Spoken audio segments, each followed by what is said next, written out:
चलिए अब हम देखते हैं काइनेटिक थ्योरी ऑफ गैसेस के न्यूमेरिकल्स। ये सारे न्यूमेरिकल्स मेंस और प्रीवियस ईयर क्वेश्चंस और इम्पोर्टेंट क्वेश्चंस हैं, इन्हें ध्यान से कीजिएगा। 100% क्वेश्चंस इसी के जैसा ही आएगा, ये ध्यान रखिएगा।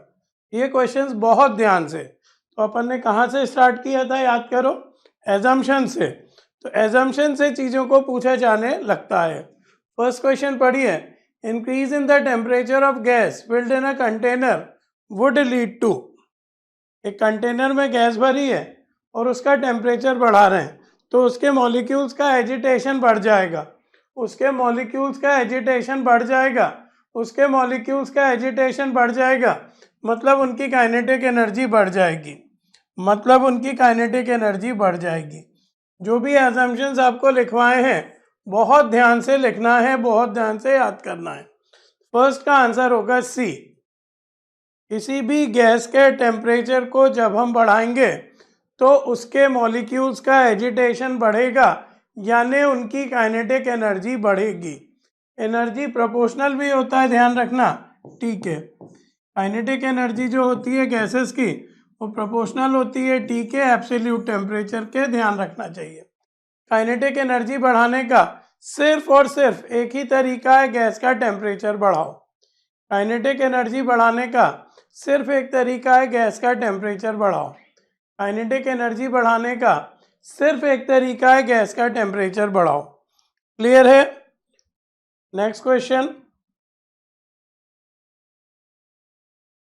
On the basis of theory of gases वही काइनेटिक एजम्पशन का, the gas exert pressure because it's molecules.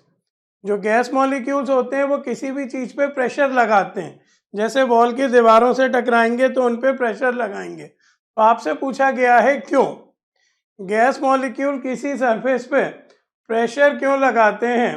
पहला है suffer change in momentum when impellings on the walls of the container. Second है continuously stick to the walls of the container. तीसरा है continuously lose their energy till it reaches wall। चौथा है are attracted by the walls of the container. किसी container में gas भरी है और गैस मॉलिक्यूल्स दीवारों से जाके टकरा रहे हैं और दीवारों पे प्रेशर लगा रहे हैं। क्यों? क्योंकि दीवारों से टकराने पर उनका मोमेंटम चेंज होता है, टकरा के वो वापस आएंगे। तो दीवारों से टकराने पर क्या होता है, उनका मोमेंटम चेंज होता है। दीवारों से टकराने पर उनका मोमेंटम चेंज होता है। तो आंसर आएगा A, suffer change in momentum when impellings on the walls of the container. Gas molecules walls पे प्रेशर क्यों लगाते हैं? क्योंकि दीवारों से टकराने पर उनका मोमेंटम चेंज होता है। गैस मॉलिक्यूल्स दीवारों पर प्रेशर क्यों लगाते हैं? क्योंकि दीवारों से टकराने पर उनका मोमेंटम चेंज होता है। क्लियर है? तो एजम्पशन से आपको पढ़ना है। क्वेश्चंस जो लिए गए हैं वो एग्जैक्टली उसी ऑर्डर में है जिस ऑर्डर में आपने थ्योरी पढ़ी है। जिस ऑर्डर में भी आपने थ्योरी पढ़ी है क्वेश्चंस उसी ऑर्डर में है। अगला एजम्पशन में ही हमने मीन फ्री पाथ पढ़ा था, तो मीन फ्री पाथ भी एग्जाम में पूछा जाता है। तो मीन फ्री पाथ का फॉर्मूला होता है, मीन फ्री पाथ को लेमडा से लिखते हैं 1/√2π ND²। मीन फ्री पाथ का फॉर्मूला होता है 1/√2π ND²। n होता है number of molecules per unit volume और d होता है डायमीटर ऑफ गैस मॉलिक्यूल। अच्छा, बात है रेडियस की, चलो मैं कर देता हूँ। तो डायमीटर की जगह रेडियस बाय 2 लिख दो, लिखना जरूरी नहीं है। लेमडा उल्टा चल रहा है डायमीटर के स्क्वायर यानी रेडियस के स्क्वायर के। कई बच्चे कंफ्यूज रहते हैं, इसलिए मैं करके दिखा दे रहा हूँ। d को लिख दो r/2 का होल स्क्वायर, तो 2 का स्क्वायर यानी 4 ऊपर चला जाएगा, तो लेमडा हो जाएगा, दिख रहा हो तो 4/√2π NR²। लेमडा क्या हो जाएगा, 4/√2π NR²। आपसे पूछा है लेमडा और आर में रिलेशन, आपसे पूछा है लेमडा और आर में रिलेशन। साफ दिख रहा है कि लेमडा उल्टा चल रहा है R² के, साफ दिख रहा है कि लेमडा उल्टा चल रहा है आर स्क्वायर के। तो इन्वर्सली प्रोपोर्शनल तो क्वेश्चन में ही लिखा है, तो लेमडा किसके इन्वर्सली प्रोपोर्शनल होता है? आर स्क्वायर के। लेमडा किसके इन्वर्सली प्रोपोर्शनल होता है बेटा? बोलेंगे आर स्क्वायर के। लेमडा किसके इन्वर्सली प्रोपोर्शनल होता है? आर स्क्वायर के। लेमडा किसके इन्वर्सली प्रोपोर्शनल होता है? आर स्क्वायर के। लेमडा किसके इन्वर्सली प्रोपोर्शनल होता है? आर स्क्वायर के। क्लियर है? कुल मिला के एजम्पशंस बहुत पूछे गए हैं, इन्हें ध्यान से कीजिएगा। अगला, हाँ, at what temperature will the RMS speed of oxygen molecules become just sufficient for escaping from the earth atmosphere. हमें ऑक्सीजन के मॉलिक्यूल का टेम्परेचर निकालना है जबकि उसकी स्पीड किसके इक्वल हो जाए?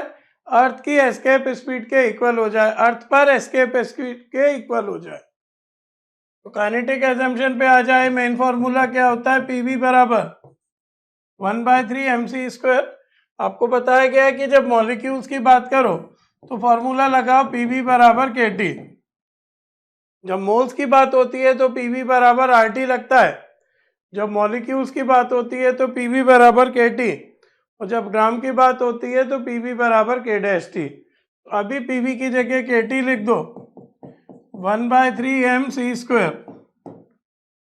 तो सी बराबर आ जाए, पीवी की जगह केटी लिख दो, पीवी की जगह केटी। तो सी बराबर आ जाएगा रूट में 3kT/m। सी बराबर आ जाएगा रूट में 3kT/m। इस फॉर्मूले को लगाओ। सी अर्थ पे कितनी होती है? एस्केप स्पीड 11,200, 11.2 किलोमीटर पर सेकेंड हमने रटी है। इसे मीटर में बदलेंगे तो 11,200। रूट में 3, बोल्ट्जमैन कांस्टेंट की वैल्यू हमें पता है 1.38 इंटू 10⁻⁻23। मास दिया हुआ एक मॉलिक्यूल का 2.76 इंटू 10⁻⁻38। कितना दिया है? 2.76 इंटू 10⁻⁻26। बस इसे सॉल्व करो। किसके लिए? टी के लिए। यहाँ है टी, रूट में 3kT। इसे आपको सॉल्व करना है। तो 1.38 का डबल लगभग हो जाएगा, लगभग क्या एग्जैक्ट, ये कैंसिल हो जाएगा -3। रूट हटाने के लिए स्क्वेयरिंग कर दो, 11,200 into 11,200 is equal to 3 into 1000। ये 1000 कहाँ आया? 10⁻³ का इंटू T/2 ये है। तो 3 0 से 3 0 कैंसिल कर दीजिए, 3 से इसे कैंसिल कर दीजिए, नहीं होगा। 3 3 9 10 11 नहीं होगा, ये 3 बचेगा। सॉल्व कर लो। टेम्परेचर आ गया 2 इंटू 1120 इंटू 112/3। इसको आपको सॉल्व करना है। सॉल्व कीजिए, इन दोनों को मल्टीप्लाई कर दीजिए। 112 का डबल 224/3 इंटू 1120। 224/3 कितना आ जाएगा? 3 7 21, 1 4 3 4 12, 3 4 12, 74.6। इसको 75 मान सकते हैं, इंटू 1120, 74.6। डेसिमल हटाएं तो एक जीरो से एक जीरो कटेगा। 746 को मल्टीप्लाई करो 112 से, 746 को मल्टीप्लाई करो 112 से, जल्दी 746 मल्टीप्लाई करो 112 से, 83552। इसे हम लिख सकते हैं 8.3 इंटू 10⁴ केल्विन। इसे हम लिख सकते हैं 8.3 इंटू 10⁴ केल्विन। एग्जैक्ट ही आ गया है 8.3 इंटू 10⁴ केल्विन, 8.3 इंटू 10⁴ केल्विन। बहुत ध्यान से देखिए कैसे आया, बहुत ध्यान से देखिए कैसे आया।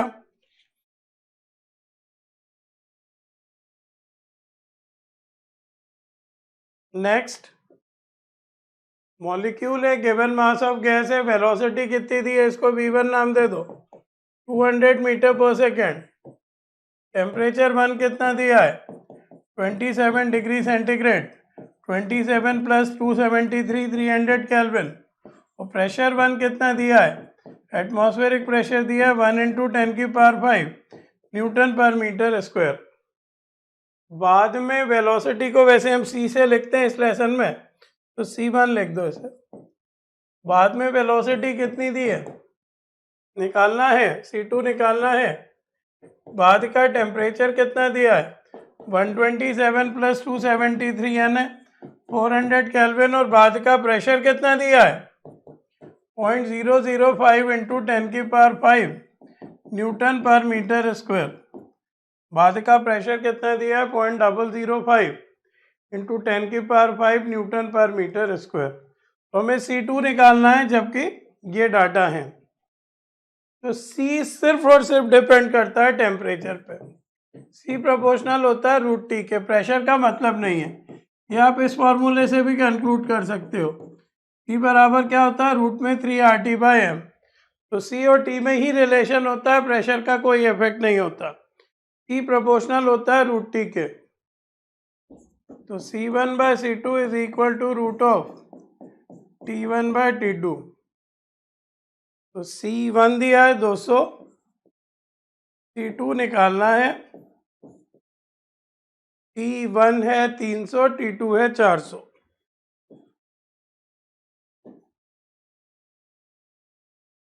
इसको आप सॉल्व करो, 200/C2 इज इक्वल टू √3/2, 4 का √2 हो जाएगा। तो C2 इज इक्वल टू आ गया 400/√3। अब देखिए डेसिमल में लिखिए कि ऐसे ही लिखा है, 400/√3 वॉट, मीटर पर सेकेंड। जिस यूनिट में C1 आपको दिया होगा उसी यूनिट में C2 निकलेगा, 400/√3 मीटर पर सेकेंड। हाँ, तो दिया है 400/√3। आंसर आ गया डी, आंसर आ गया डी, आंसर आ गया डी। क्लियर है, बहुत ध्यान से।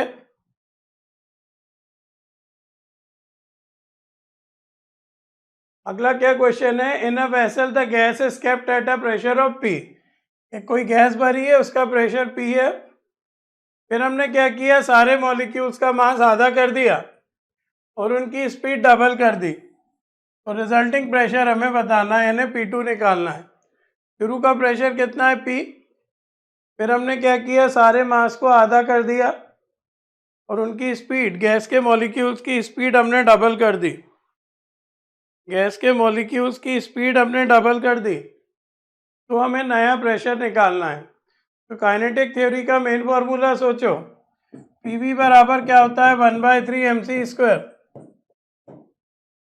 हमें मास और C की बात करना है, तो साफ दिख रहा है P1/P2 क्या हो जाएगा, मास 1/मास 2 इंटू C1/C2 का होल स्क्वायर दिख रहा हो तो।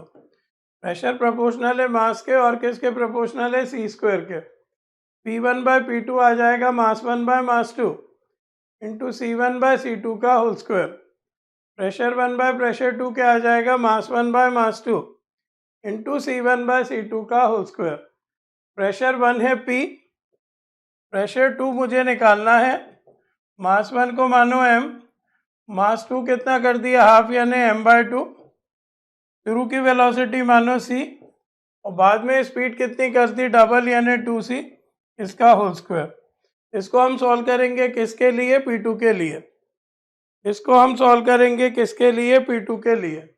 चलिए सॉल्व करते हैं। मास से कैंसिल मास, C से कैंसिल C, ये आ गया P/P2 इज इक्वल टू, ये 2 ऊपर जाएगा और ये 1/4 नीचे ही रहेगा। तो P/P2, 2 से 4 कैंसिल, P/P2 इज 1/2, तो P2 आ गया 2P। प्रेशर डबल हो गया, ध्यान से देखिए कैसे, प्रेशर डबल हो गया, ध्यान से देखिए कैसे।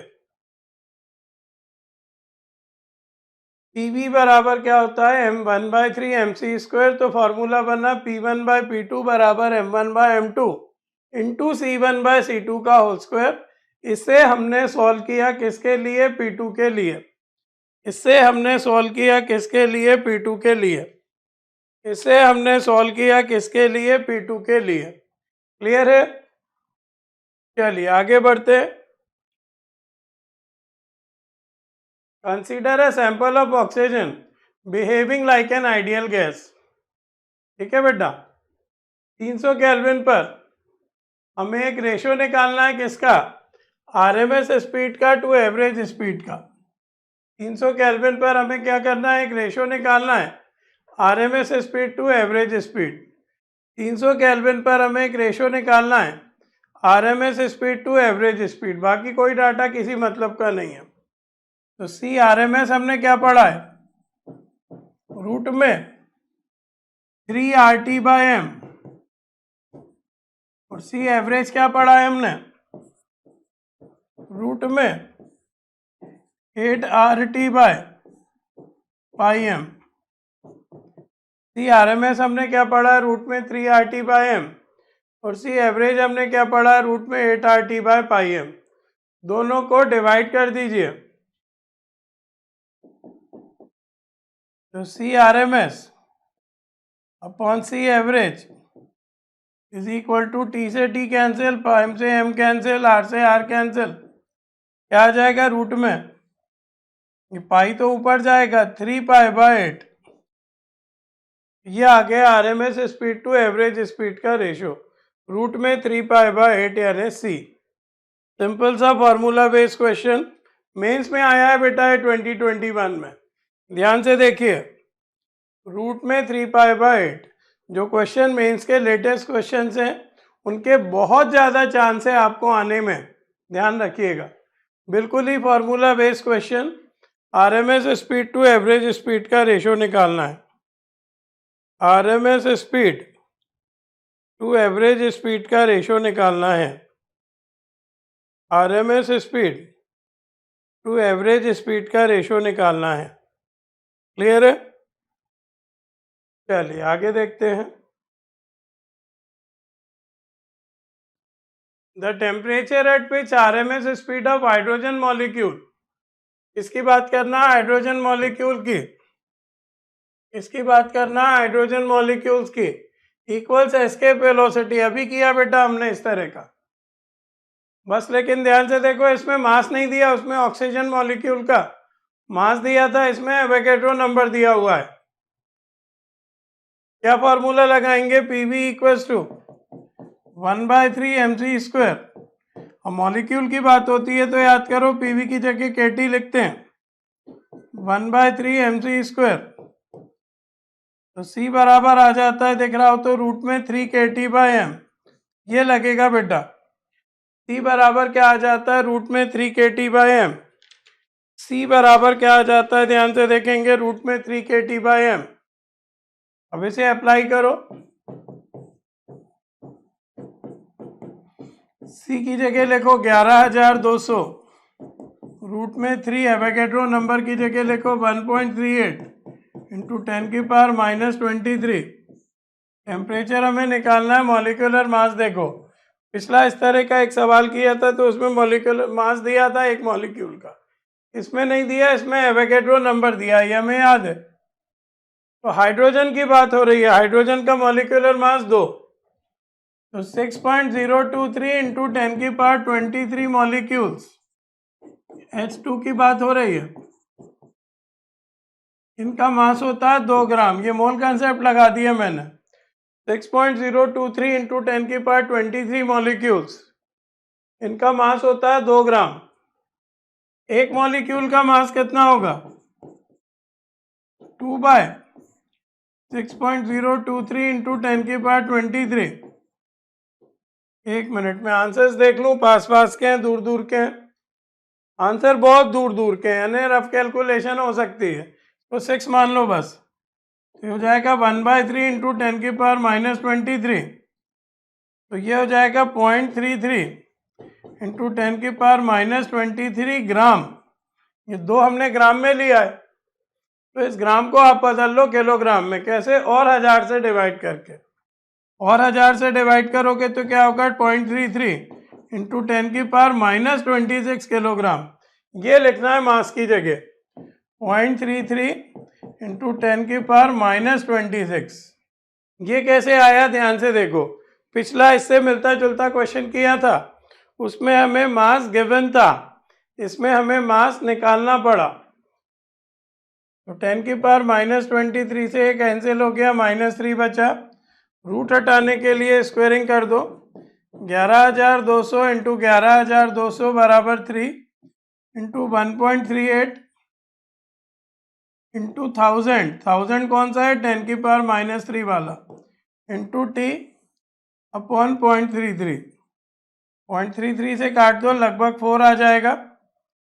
3 0 से 3 0 काट दो, टेम्परेचर दिख रहा हो आपको लगभग, तो 1120 इंटू 112 बटे 12 को काटो, 112 को 4 से कटेगा, 4 2 8 9 10 11 4 8 और ये 3 से काट दो लगभग 9.3 आ रहा है। तो 1120 को मल्टीप्लाई करो 9.3 से। थोड़ी कैलकुलेशन आपको इस लेसन में करना पड़ेगी। बहुत इंपॉर्टेंट बात क्या है कि ये लेसन केमिस्ट्री और फिजिक्स का कॉमन टॉपिक है, तो ये केमिस्ट्री में भी पूछा जाएगा, फिजिक्स में भी पूछा जाएगा। काइनेटिक थ्योरी को बहुत ध्यान से करना है। 1120 का इंटू करो 9.3 से, 10,416 आ रहा है। इसको लिख सकते हैं 1 इंटू 10 की पावर 4 लगभग मीटर पर सेकेंड। हाँ तो ए लगा देंगे, 1 इंटू 10 की पावर 4 मीटर पर सेकेंड यानी ए। तो जब भी मास नहीं दिया हो तो मास कैसे निकालना है एक मॉलिक्यूल का देख लो, मोल कंसेप्ट की हेल्प से। जब भी मास नहीं दिया हो तो एक मॉलिक्यूल का मास कैसे निकालना है, मोल कंसेप्ट की मदद से, है ना, कि 6.023 इंटू 10 की पावर 23 मॉलिक्यूल्स में 2 ग्राम हाइड्रोजन रहती है। अगला कीजिए, बहुत ध्यान से, मैं बार बार कह रहा हूं, केमिस्ट्री और फिजिक्स का कॉमन टॉपिक है। एक गैस है, उसका प्रेशर कितना है 1 एटमॉस्फेयर, आरएमएस स्पीड कितनी है 200, टेम्परेचर कितना है 127। लिख लीजिए, प्रेशर 1 है 180 m, C1 है कितना 200 और T1 है 127 प्लस 273 यानी 400 केल्विन। गैस का कोई भी सवाल कर रहे हो, गैस का टेम्परेचर केल्विन में लेते हैं। 400 केल्विन, अच्छे से लिखूं, हाँ, बाद में प्रेशर कितना कर दिया 2 एटमॉस्फेयर, टेम्परेचर कितना कर दिया 227 प्लस 273 500 और C निकालना होगा। तो हमें पता है C प्रेशर पे डिपेंड नहीं करता, C सिर्फ और सिर्फ टेम्परेचर पे डिपेंड करता है। हमें पता है C प्रेशर पे डिपेंड नहीं करता, C सिर्फ और सिर्फ किस पे डिपेंड करता है, टेम्परेचर पे। हमें पता है C प्रोपोर्शनल होता है √T के, तो C1/C2 होता है रूट में T1/T2।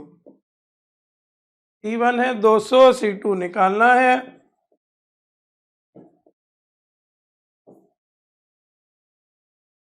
T1 है 400, T2 है 500।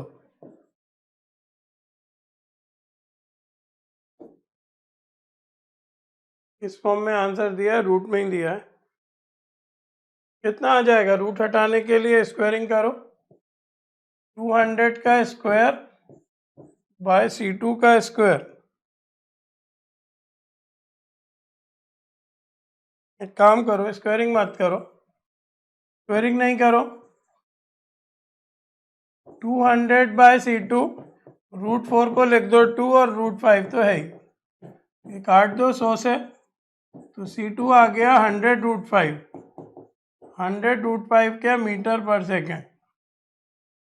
200 बाय C2, √4 को क्या लिख दो 2 और √5 तो है ही, तो C2 आ गया 100 √5 यानी B। T2 आ गया 100√5 मीटर पर सेकेंड। T2 आ गया 100√5 मीटर पर सेकेंड। क्लियर है? बहुत ध्यान से। अगला क्या है? आरएमएस स्पीड है मॉलिक्यूल की 27 डिग्री सेंटीग्रेड 1 एटमॉस्फेयर। ये वही सवाल है लेकिन थोड़ा सा दूसरा है। ये आया है मेंस 20 में, इंटीजर टाइप है, ध्यान से। सेम सवाल है लेकिन लैंग्वेज दूसरी है। T1 हमें कितना दिया है? 27, 300 केल्विन। P1 हमें कितना दिया है? 180 m। C1 हमें कितना दिया है? 200 मीटर पर सेकेंड। लगभग वही सवाल है लेकिन पूछा दूसरे तरीके से गया है। T2 कितना है? 127 प्लस 273 यानी 400 केल्विन। प्योर काइनेटिक थ्योरी पे ऐसे ही सवाल बनते हैं। प्रेशर 2 बोलिए, 2 एटमॉस्फेयर, और एक तरह से C2 निकालना है। और जो भी C2 आए ना उसे x/√3 से इक्वल कर देना, तो x की वैल्यू एग्जैक्टली मुझे बताना है। हमें C2 कितना दिया है? x/√3, वो बात की चीज़ है। अभी आप मान लो कि आपको C2 निकालना है। अभी आप मान लीजिए कि आपको C2 निकालना है। अभी आप मान लीजिए कि आपको C2 निकालना है। तो क्या रिलेशन होता है C और T का? C प्रोपोर्शनल होता है √T। तो C1/C2 इक्वल्स टू रूट में T1/T2। T1 है 200, C2 निकालना है। T1 300, T2 400। तो C2 आ गया, देखो कितना। एक मिनट, अभी और सॉल्व कर लो। 200/C2 is equal to root में 3/2। तो C2 आ गया, दिख रहा हो तो 400/√3। C2 आ गया 400/√3, जबकि दिया कितना है? x/√3। x की वैल्यू क्या हो जाएगी? 400 हो जाएगी। हमारा कितना आ रहा है? C2 400/√3 और दिया कितना है? x/√3, और हमसे पूछी है x की वैल्यू। तो x की वैल्यू आ गई 400। हमसे पूछी है x की वैल्यू, तो x की वैल्यू आ गई 400। हमसे पूछी है x की वैल्यू, x की वैल्यू आ गई कितनी बेटा? बोलेंगे 400। आंसर देखिए 400 है। अच्छा नहीं भरना है इसे, value of x will be 400। Complete कीजिए।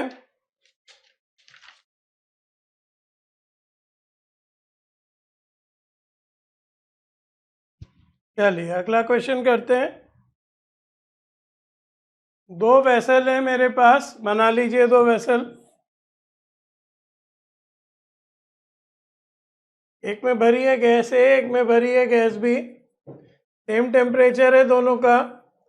दोनों का टेम्परेचर सेम कर दीजिए। Pressure of A being twice the pressure of B. B का प्रेशर P मान लीजिए, तो ए का प्रेशर 2P मान लीजिए। Density of A is found to be 1.5 times the density of B. तो बी की डेंसिटी रो मान लो, तो ए की डेंसिटी 1.5 रो हो गई। मॉलिक्यूलर वेट का रेशो बताना है। मॉलिक्यूलर वेट का रेशो बताना है, तो गैस इक्वेशन लगा दीजिए। पीवी बराबर क्या होती है? एनआरटी। एन यानी क्या होते हैं? Number of moles. एन यानी क्या होते हैं? Number of moles. Number of moles को क्या लिख सकते हैं? Weight in gram by molecular weight. Weight in gram by molecular weight, ये मैंने लिखा एन की जगह, into R into T.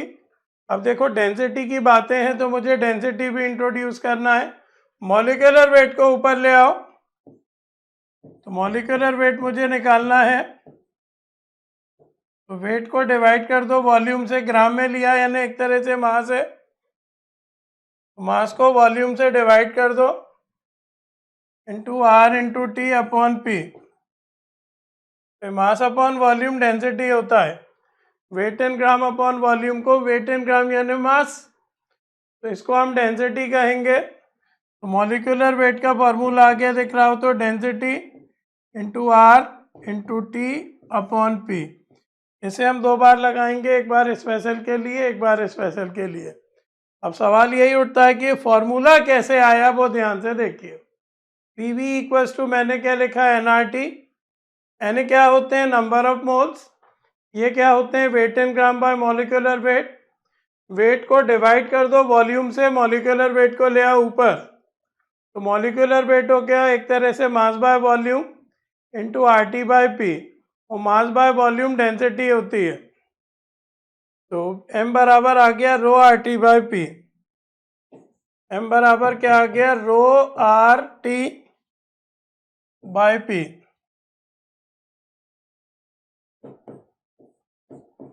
Formula क्या बनेगा, m1 बाय m2 का,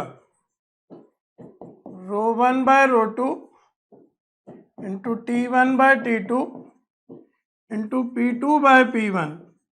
बस इसमें वैल्यू डाल दो, आंसर आ जाएगा। रो 1 बाय रो 2, एक ही डेंसिटी कितनी है, 1.5 रो, और उसकी रो है तो 1.5 rho upon rho T1 by T2। अच्छा, टेम्परेचर दोनों का सेम है तो टेम्परेचर फैक्टर को भी नहीं लिखना था हमें, चलो अब लिख दिया तो लिख दो T by T into P2 by P1। P2 का प्रेशर P है, P1 का 2P है, P2 का P है, P1 का 2P है, रो से कैंसिल रो, टेम्परेचर से टेम्परेचर, प्रेशर से प्रेशर।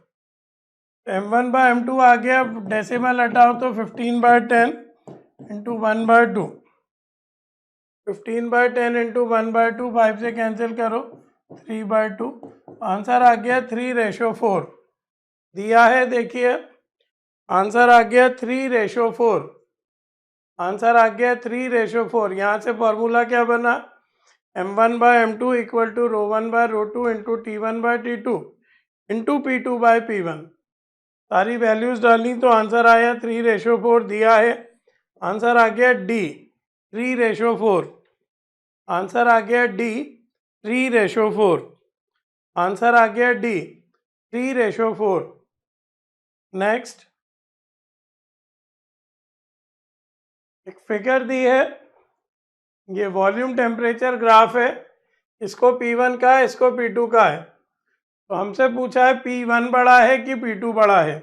अब लाइनों की बात करें, ये जो नीचे वाली लाइन है ये कहा जा रहा है कि P1 के लिए ड्रॉ की गई है, ये जो ऊपर वाली लाइन है ये कहा जा रहा है कि ये P2 के लिए ड्रॉ की गई है। तो आपको कोई भी ग्राफ दिया हो, सबसे पहले आप उस ग्राफ की स्लोप निकाला करो, स्लोप ऑफ द ग्राफ। आपको कोई भी ग्राफ दिया हो, आप उस ग्राफ की क्या निकाला करो, स्लोप। स्लोप होता है formula tan theta, tan theta होता है परपेंडिकुलर बाय बेस। स्लोप क्या होता है, tan थीटा, तो tan थीटा क्या होता है, परपेंडिकुलर बाय बेस। तो परपेंडिकुलर एक्सिस पे है वॉल्यूम और बेस एक्सिस पे है टेम्परेचर। परपेंडिकुलर एक्सिस पे दिख रहा होगा वॉल्यूम और बेस एक्सिस पे दिख रहा होगा टेम्परेचर। तो साइड में फॉर्मूला लिखो PV बराबर RT, साइड में फॉर्मूला लिखो PV बराबर RT। तो मुझे निकालना है V upon T. V upon T देखो क्या हो जाएगा, R अपॉन P, दिख रहा हो तो V अपॉन टी क्या हो जाएगा, R अपॉन P। तो V अपॉन टी को क्या लिख दिया, R अपॉन P। हमें साफ दिख रहा है कि जो स्लोप है, स्लोप को हम m से लिखते हैं, वो उल्टा चल रहा है प्रेशर के। इस स्लोप को हमने m से लिखा है तो स्लोप उल्टी चल रही है प्रेशर के, मतलब जिस लाइन की स्लोप ज़्यादा होगी उस लाइन का प्रेशर कम होगा। तो स्लोप तो P2 की ज़्यादा है, स्लोप या नहीं है ढलान, स्लोप किसकी ज़्यादा दिख रही है, P2 की। तो P2 कम होगा P1 से। इस लाइन की स्लोप आपको ज़्यादा दिख रही है ना, इस लाइन की स्लोप ज़्यादा दिख रही है तो इस लाइन का प्रेशर कम होगा। तो P2 is smaller than P1, P2 is smaller than P1 यानी A। बहुत इंपॉर्टेंट क्वेश्चन, ध्यान से देखिए। क्या निकाला हमने, इस ग्राफ की स्लोप निकाली।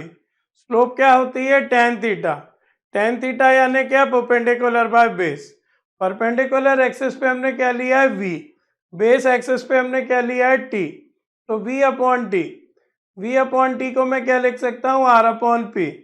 यानी स्लोप उल्टा चल रही है प्रेशर के। स्लोप क्या चल रही है? उल्टा चल रही है प्रेशर के। तो जिस लाइन की स्लोप ज़्यादा उस लाइन पर प्रेशर कम।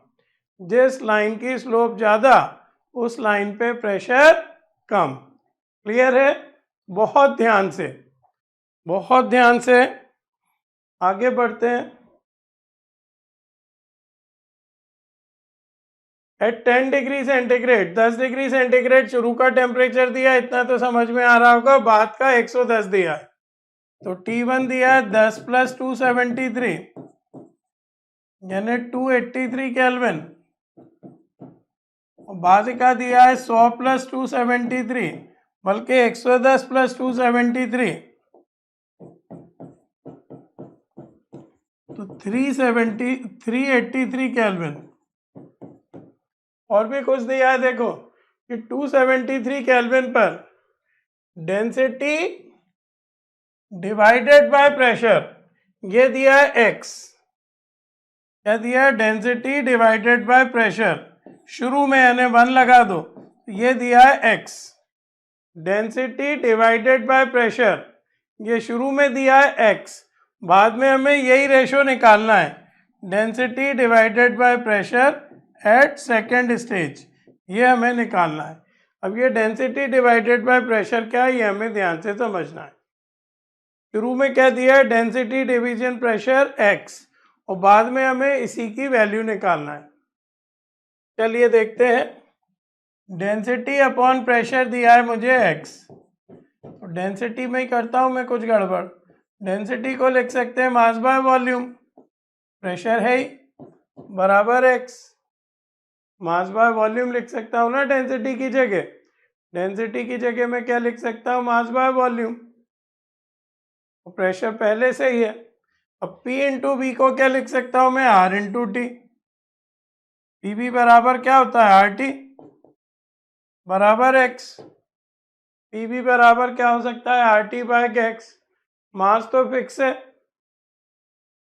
तो साफ दिख रहा होगा देखो, मास फिक्स आर फिक्स। तो मुझे ये बताओ कि x में और t में क्या रिलेशन दिख रहा है? x और t में क्या रिलेशन दिख रहा है आपको? x उल्टा चल रहा है t के, दिख रहा हो तो? दिख रहा है ना? तो यहीं से अब चालू कर दो। x उल्टा चल रहा है टेम्परेचर के, तो मैं क्या लिख सकता हूँ? x1 बाय x2 बराबर टेम्परेचर 2 बाय टेम्परेचर 1। फिर से समझ लो क्या हुआ।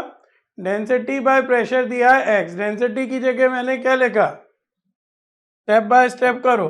डेंसिटी की जगह मैंने क्या लिखा? Mass by volume. तो ये क्या आ गया? m by V into P. अब मुझे सब और क्या पता है कि पी वी बराबर आर टी होता है। पी वी की जगह मैंने लिख दिया आर टी। तो मुझे x और x दिखा कि x टेम्परेचर पर डिपेंड कर रहा है बस। तो x उल्टा चल रहा है टेम्परेचर के। फॉर्मूला क्या बन गया? x1 बाय x2 बराबर T2 बाय T1। तो x1 है x, x2 निकालना है। T2 कितना है? 383 और T1 कितना है? 283। x2 कितना आ गया बेटा? 283 अपॉन 283x अपॉन 383। x2 कितना आ गया दिख रहा हो तो?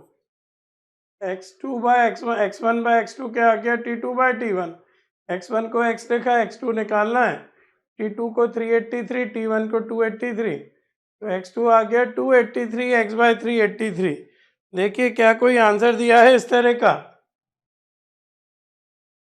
283 x बाय 383। इन दोनों में कंफ्यूज मत होना, बी और डी में। बी आंसर आ गया हमारा। हमारा आंसर क्या आ गया? बी। हमारा आंसर क्या आ गया बेटा? बोलेंगे बी। बहुत ध्यान से देखिए कैसे। आगे बढ़ते हैं।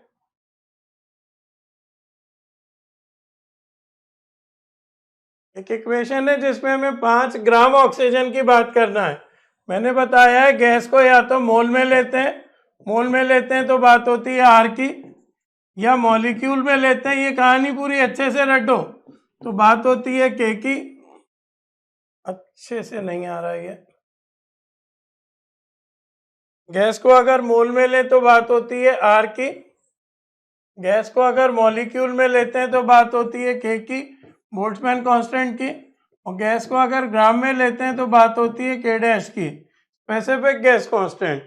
ये के क्या होता है याद करो तो R by N, K dash क्या होता है R by M, universal gas constant upon molecular wait.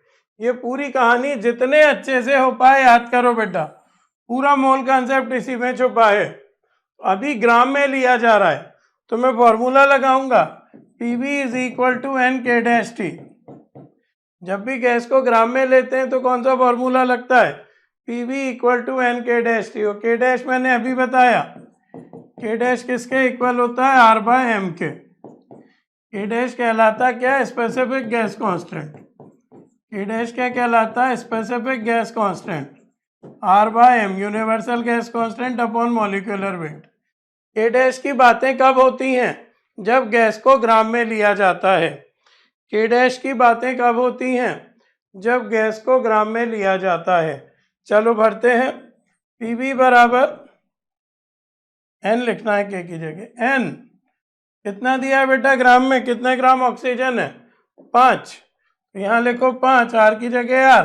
अब ऑक्सीजन होती है NaO2, तो इसका मॉलिक्यूलर वेट कितना होता है 32 इंटू टी, तो PV बराबर हो गया 5R बाय 32 इंटू टी। बहुत कॉमन क्वेश्चन, ध्यान से देखिए। PV बराबर हो गया 5 बाय 32 RT यानी A। ये 5 बाय 32 कैसे आया देखो, N की जगह मैंने लिखा 5, R की जगह मैंने लिखा R, और मॉलिक्यूलर वेट ऑक्सीजन का मैंने लिया 32, मॉलिक्यूलर वेट ऑक्सीजन का मैंने कितना लिया 32। तो PV बराबर क्या आ गया दिख रहा हो तो 5 बाय 32 RT। PV बराबर क्या आ गया बेटा दिख रहा हो तो 5 बाय 32 RT। PV बराबर क्या आ गया दिख रहा हो बेटा तो 5 बाय 32 RT। PV बराबर क्या आ गया दिख रहा हो तो 5 बाय 32 RT। चलिए नेक्स्ट करेंगे। ये ग्राफ बना हुआ है प्रेशर और डेंसिटी का, कौन सा ग्राफ सही है ये हमें बताना है। ग्राफ किसका किसका बना हुआ है, प्रेशर और डेंसिटी का। अच्छा टेम्परेचर भी दिया है कांस्टेंट है, तो हमें बताना है प्रेशर और डेंसिटी में क्या रिलेशन होता है। प्रेशर और डेंसिटी में तो क्या लगा दें, PV बराबर लगा दो 1/3 mc², तो प्रेशर बराबर हो जाएगा 1/3 into m/v into c²। P बराबर हो जाएगा 1/3 मास बाय वॉल्यूम को डेंसिटी लिखो। अब टेम्परेचर कांस्टेंट है बेटा तो C प्रोपोर्शनल होता है √T के, तो टेम्परेचर कांस्टेंट है मतलब RMS स्पीड भी कांस्टेंट है। RMS स्पीड गैस के मॉलिक्यूल्स की सिर्फ एक तरीका है बढ़ाने का कि उनका टेम्परेचर बढ़ाओ, तो टेम्परेचर कांस्टेंट है यानी RMS स्पीड कांस्टेंट है, m1/3 m/v रो c²। अगर C की कांस्टेंट हो तो क्या आपको रिलेशन दिख रहा है P और रो में, C अगर कांस्टेंट हो जाए, RMS स्पीड अगर कांस्टेंट हो जाए तो क्या रिलेशन आएगा प्रेशर में और डेंसिटी में। साफ दिख रहा होगा दोनों प्रोपोर्शनल आएंगे। साफ दिख रहा होगा कि अगर RMS स्पीड कांस्टेंट हो जाए तो प्रेशर प्रोपोर्शनल होगा डेंसिटी के। अगर RMS स्पीड कांस्टेंट हो जाए, अब RMS स्पीड कांस्टेंट क्यों है, क्योंकि टेम्परेचर कांस्टेंट है। गैस की स्पीड बढ़ाने का सिर्फ एक तरीका होता है कि उसका टेम्परेचर बदलो, गैस की स्पीड बढ़ाने का सिर्फ एक तरीका होता है कि उसका टेम्परेचर बदलो। तो दोनों प्रोपोर्शनल है यानी ग्राफ कौन सा आ जाएगा D। दोनों प्रोपोर्शनल है यानी ग्राफ कौन सा आ जाएगा D। दोनों प्रोपोर्शनल है यानी ग्राफ कौन सा आ जाएगा बेटा बोलेंगे D। नोट कीजिए। नेक्स्ट क्वेश्चन,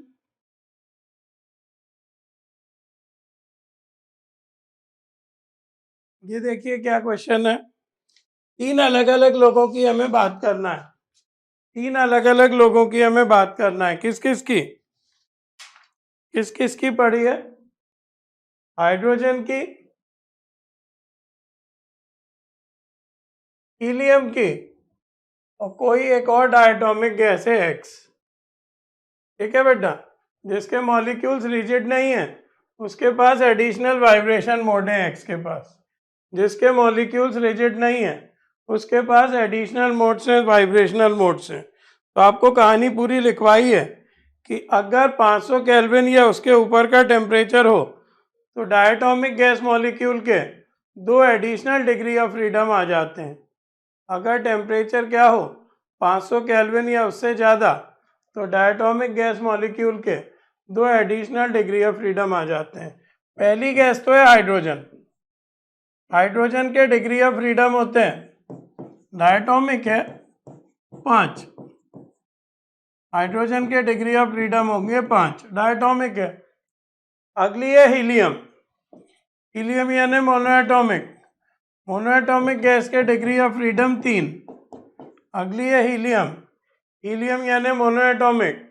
मोनोएटॉमिक गैस के डिग्री ऑफ फ्रीडम होंगे 3। और अगला जो एक्स है, तीसरी गैस है एक्स, वो है तो डायटोमिक लेकिन उसमें एडिशनल वाइब्रेशनल मोड्स हैं। तो डिग्री ऑफ फ्रीडम कितने होंगे, डायटोमिक के तो 5 तो होंगे ही होंगे और 2 एडिशनल आ जाते हैं वाइब्रेशन के कारण, तो 7 हो जाते हैं। ये थ्योरी मैंने आपको लिखवाई है, कॉपी में देखिएगा। तो जो एक्स है उसके पास कितने आ गए टोटल मोड्स, 5 तो थे ही थे और 2 एडिशनल आ गए वाइब्रेशनल मोड्स के, तो कितने आ गए 7। तो मुझे क्या बताना है, गामा।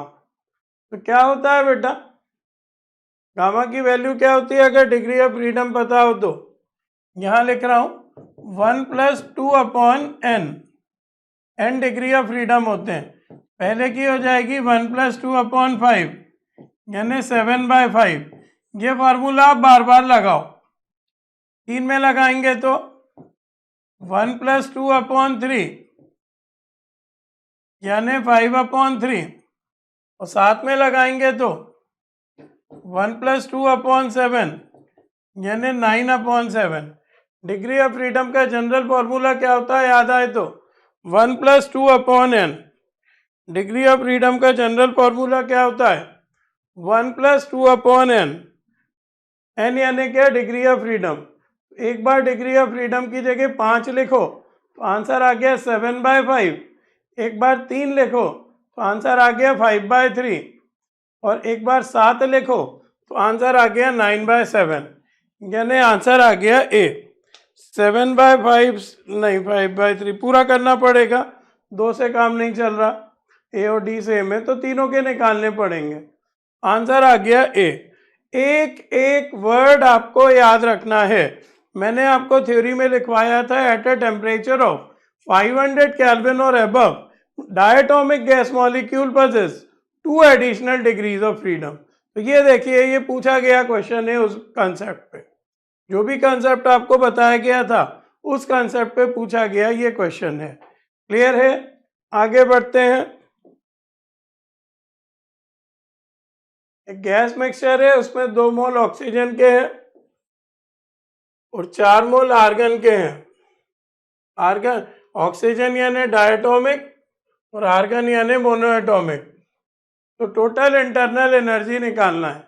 तो डायटोमिक में डिग्री ऑफ फ्रीडम कितने होते हैं 5, तो एनर्जी हो जाएगी 5 × ½ RT। आर की बात कहाँ से आ गई, जो के की बात होती है वो आपको बताया गया है, ये रट लो। जब मोल्स होंगे तो आर, मॉलिक्यूल्स होंगे तो के, तीसरी चौथी बार बता रहा हूं, और ग्राम होगा तो के डैश। ये याद रख ले अगर आप 3 चीजें, तो आपको पूरी काइनेटिक थ्योरी पे कमांड हो जाएगा। तो अभी मोल्स हैं तो आर। अच्छा, आर्गन की कितनी होगी, आर्गन के डिग्री ऑफ फ्रीडम होते हैं, इसके डिग्री ऑफ फ्रीडम होते हैं डायटोमिक के 5 और आर्गन यानी मोनोएटॉमिक इसके डिग्री ऑफ फ्रीडम होते हैं 3। तो ये आ जाएगी 3 × ½ kT। के की बातें नहीं करना है, किसकी बातें करना है, आर की बात करना है। किसकी बात करना है, आर की बात करना है। गैस मिक्सचर है, 2 मोल ऑक्सीजन के, 2 मोल है बेटा, तो ये तो अभी 1 मोल की निकल रही है, ये ध्यान रखना। ये मैक्सवेल ने जो फॉर्मूला दिया था वो 1 मोल के लिए दिया था, तो 5 इंटू हाफ आर टी 1 मोल की हो गई और 5 इंटू 3/2 के आर टी 1 मोल की हो गई। तो ये हो गया 5/2 R T plus 3/2 R T. कितना हो गया बेटा ये?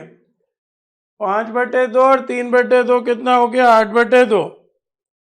5/2 और 3/2 कितना हो गया? 8/2। अच्छा, इसके 2 हैं उसके 4 हैं, ये ध्यान रखना। एक एक मोल की निकालो फिर, या फिर ऐसा काम करो, अलग अलग मोल्स है ना, टोटल एनर्जी एक साथ ही निकाल लो। टोटल एनर्जी एक साथ ही निकाल लो। ये जो डाटा लिखे हैं ये 1 मोल के लिखे हैं, इसके हैं 2 मोल, इसको 2 से इंटू करो। इसके हैं 4 मोल, तो इसको 4 से इंटू करो, है ना। बिल्कुल कंफ्यूजन नहीं। डाटा किसके लिखे हैं? 1 मोल के लिखे हैं ब्रैकेट में। इसके 2 मोल हैं तो 2 से इंटू होगा, उसके 4 मोल हैं तो 4 से इंटू होगा। अब आएगा डायरेक्ट आंसर। तो ये हो गया 10/2 यानी 5 RT हो गया। ये 2 से 2 कट गया। ये 2 और 4 का इंटू क्यों हुआ ये ध्यान से समझो, और इसको भी काट दो। तो 5 RT 2 से 2 कट गया, 5 into half 2 into 5 into half RT। तो 2 से 2 काटा तो 5 RT प्लस 6 RT 11 RT आ रहा है बेटा। 5 RT और ये 6 हो गया ना।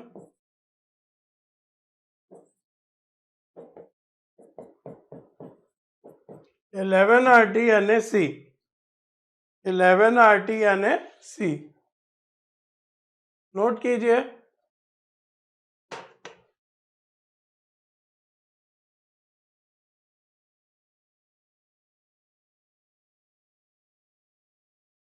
नेक्स्ट क्वेश्चन देखिए।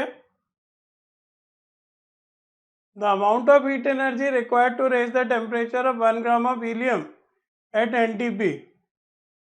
ये फॉर्मूला लगाइए, Q is equal to MS delta T। Helium यानी मोनो एटॉमिक, तो इसका CV लेना है आपको, कांस्टेंट वॉल्यूम पे हो रहा है। तो 3/2 R। हीलियम यानी क्या? Mono atomic. S की जगह आप लिख दो 3/2 R और टेम्परेचर की जगह लिख दो T2 माइनस T1। शुरू का टेम्परेचर T1 है, बाद का T2, तो T2 माइनस T1। ये तो आप काट ही दीजिए, जो भी आएगा T2 माइनस T1 में आएगा, है ना। अब मास तो कितना दिया है बेटा? 1 ग्राम। इसको मोल्स में कन्वर्ट कर लो। मोल्स क्या होते हैं? Weight in gram by molecular weight. Weight in gram upon molecular weight. तो वेट इन ग्राम 1, हीलियम का मॉलिक्यूलर वेट 4, तो मोल्स लेना है आपको 1/4। तो ये आपका आंसर आ गया 3/8 R T2 माइनस T1। 3/8, तो आंसर तो हम लगा देंगे ये। अब ये R को ये Na इंटू KB ये कैसे हटाया ये समझ लो। KB यानी बोल्ट्जमैन कांस्टेंट। तो मुझे बताओ बोल्ट्जमैन कांस्टेंट किसे कहते हैं? R/N। N यानी एवोगैड्रोस नंबर। एवोगैड्रोस नंबर को Na से लिखा गया है। कुल मिला के R को हटा सकते हैं KB इंटू Na। ये किसकी बात हो रही है? KB यानी बोल्ट्जमैन कांस्टेंट की। किसकी बात हो रही है? KB यानी बोल्ट्जमैन कांस्टेंट की। क्या होता है Boltzmann constant? R upon Avogadro's number. तो एवोगैड्रोस नंबर को Na से लिखा गया है। कुल मिला के ये कि R को हटा सकते हैं KB इंटू Na से। ध्यान से देखो कैसे। तो KB into Na into T2 minus T1, ये आंसर आ गया यानी C। आंसर हमने पहले ही टिक कर दिया था, ये हमें नहीं समझ में आ रहा था कि R को कैसे हटाया है KB इंटू Na से। KB बराबर क्या होता है? R/Na। तो R को क्या लिख सकते हैं? KB into Na। R को क्या लिख सकते हैं बेटा? बोलेंगे KB इंटू Na। नेक्स्ट, एक पॉली एटॉमिक गैस है, उसके 24 वाइब्रेशनल मोड्स हैं, तो वैल्यू ऑफ गामा बताना है। कोई भी गैस हो बेटा, उसमें 3 ट्रांजिशनल और 3 रोटेशनल तो होंगे ही होंगे। 3 ट्रांजिशनल और 3 रोटेशनल ये तो होते ही होते हैं, और एक वाइब्रेशन से जुड़ी रहती है 2 डिग्री ऑफ फ्रीडम। एक वाइब्रेशन से जुड़ी होती है 2 डिग्री ऑफ फ्रीडम। एक वाइब्रेशन मोड दिया है, यानी ऐसे ऐसे वाइब्रेट करेगा ना तो 2 डिग्री ऑफ फ्रीडम होती हैं। एक वाइब्रेशनल मोड में 2 डिग्री ऑफ फ्रीडम होती हैं, तो 24 वाइब्रेशनल मोड में कितनी होंगी? 24 इंटू 2। ये मैं डिग्री ऑफ फ्रीडम निकाल रहा हूँ, बहुत ध्यान से। कोई भी मॉलिक्यूल है, 3 ट्रांजिशनल 3 रोटेशनल तो होंगी, 3 ट्रांजिशनल 3 रोटेशनल तो होंगी, और एक वाइब्रेशनल मोड से जुड़ी होती हैं 2 डिग्री ऑफ फ्रीडम। एक वाइब्रेशनल मोड से जुड़ी होती हैं 2 डिग्री ऑफ फ्रीडम, तो 24 से कितनी जुड़ी होंगी? 24 इंटू 2, तो 3 + 3 + 48। ये क्या आ रहा है? डिग्री ऑफ फ्रीडम यानी n। 48 में 6 जोड़ दो तो 54, 48 में 6 जोड़ दो तो 54, 48 में 6 जोड़ दो तो 54। अब आप निकाल लो गामा, गामा ही निकालना है। What is the value of gamma? 1 + 2 upon n, तो 1 + 2 अपॉन 54, 1 + 1 अपॉन 27, तो ये आ गया 28/27, तो 1 पॉइंट कितना बचेगा? 1 तो 0 3, 1.03 बी। बहुत ध्यान से बेटा, ये मेंस में आया हुआ लेटेस्ट क्वेश्चन है, ये मेंस में आया हुआ लेटेस्ट क्वेश्चन है, इसे ध्यान से कीजिए। ये मेंस में आया हुआ लेटेस्ट क्वेश्चन है, इसे ध्यान से कीजिए। आंसर आ गया 1.03, आंसर आ गया 1.03। क्लियर है? Next question. गैस मिक्सचर है, उसमें 3 मोल ऑक्सीजन के हैं और 5 मोल आर्गन के हैं। फिर वही, ये हो गया डायटोमिक डिग्री ऑफ फ्रीडम 5 और ये हो गया मोनोएटॉमिक डिग्री ऑफ फ्रीडम 3। ये सब याद होना चाहिए। अच्छा, ये रिजिड है, रिजिड यानी कोई वाइब्रेशनल मोड नहीं है। जब भी ये वर्ड यूज करें रिजिड, रिजिड मतलब होता है नो वाइब्रेशनल मोड। जब भी ये वर्ड यूज हो रिजिड, रिजिड का मतलब क्या होता है? No vibrational mode. हमें टोटल इंटरनल एनर्जी निकालना है, बिल्कुल आसान है। एक की कितनी होती है? हाफ ऑफ RT, है ना? 5 डिग्री ऑफ फ्रीडम है तो 5 इंटू हाफ RT। और इसकी कितनी होगी? आर्गन की 5, तो 5 डिग्री ऑफ फ्रीडम है ना। हाँ, हाफ ऑफ RT तो 1 डिग्री ऑफ फ्रीडम की होती है, तो 3 इंटू हाफ ऑफ RT। ये 1 मोल की बातें हो रही हैं अभी। अब इसके कितने मोल हैं? 3, तो इंटू 3, और इसके कितने मोल हैं? 5, तो इंटू 5, तो ये है आपका आंसर। फिर से समझ लीजिए, ऑक्सीजन यानी डायटोमिक, उसकी एनर्जी कितनी होगी? 5/2 RT, और 3 मोल है तो इंटू 3, और आर्गन की कितनी होगी? 3/2 RT, और 5 है तो इंटू 5। ये हो गया 15/2 RT प्लस 15/2 RT, तो ये हो गया 15 RT। ये हो गया 15 RT, 15 ही दिया, ऐसा क्यों? अच्छा, in the units of RT ये लिखा है कि RT के कितने गुना होगा? 15 गुना आ गया, आंसर आ गया A। ये भी लेटेस्ट पूछा गया क्वेश्चन है, ध्यान से। आंसर आ गया A, बहुत ध्यान से। तो ये आपकी कंप्लीट हुई kinetic theory of gases, theory plus numerical, सारा कुछ। तो क्रैश में मोर देन सफिशिएंट है, पूरा एक एक वर्ड याद कीजिए और ये लेटेस्ट क्वेश्चंस कीजिए। मिलते हैं नेक्स्ट टॉपिक में, तब तक के लिए गुड बाय।